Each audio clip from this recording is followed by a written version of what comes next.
इतिहास के पन्नों को पलट कर देखिए। दशकों से हमारी माताओं और बहनों ने लोकतंत्र की दहलीज पर खड़े होकर अपने हक की गुहार लगाई है, लेकिन सत्ता के गलियारों में उनकी आवाज हमेशा आधी अधूरे वादों के शोर में दबकर रह गई है।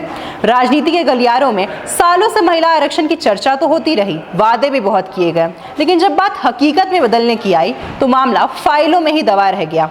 संसद में महिलाओं की 33% भागीदारी का सपना पिछले 40 साल से अधर में लटका हुआ था, लेकिन अब वक्त आ गया है उस सपने के सच होने का और भारतीय लोकतंत्र के इतिहास में एक नया अध्याय लिखने का, जिसकी गूंज पूरे देश में सुनाई दे रही है। प्रधानमंत्री नरेंद्र मोदी ने केरल की एक चुनावी जनसभा में इस ऐतिहासिक कदम का ऐलान करते हुए देश को चौंका दिया है।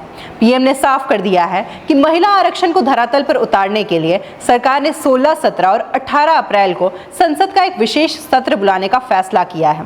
इस 3 दिवसीय सत्र का मुख्य उद्देश्य नारी शक्ति वंदन अधिनियम से जुड़ी जरूरी कानूनी प्रक्रियाओं और संशोधनों को पूरा करना है।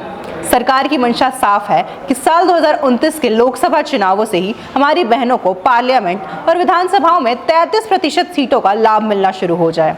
इस पूरे मामले में एक बड़ा डर दक्षिण भारतीय राज्यों जैसे केरल, तमिलनाडु, कर्नाटक और तेलंगाना के मन में था। वहां के लोगों को लग रहा था कि जनसंख्या नियंत्रण में बेहतर काम करने की वजह से कहीं परिसीमन के बाद उनकी लोकसभा सीटें कम ना हो जाए।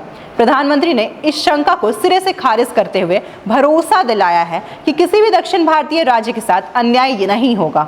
इस विशेष सत्र में कानून में ऐसा संशोधन किया जाएगा जिससे यह सुनिश्चित हो सके कि इन राज्यों की सीटें कम ना हो। प्रधानमंत्री मोदी ने स्पष्ट कहा है कि विकास का इनाम मिलना चाहिए, सजा नहीं।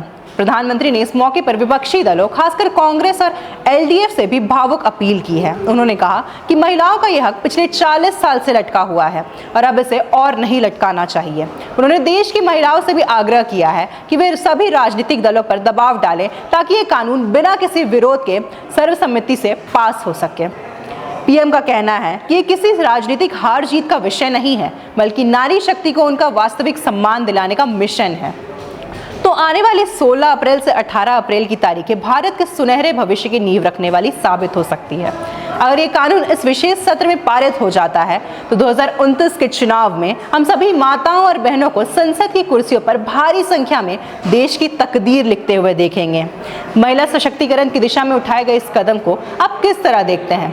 क्या आपको लगता है कि 40 साल का ये इंतजार अब खत्म होगा? अपनी राय हमें कमेंट बॉक्स में जरूर बताएं।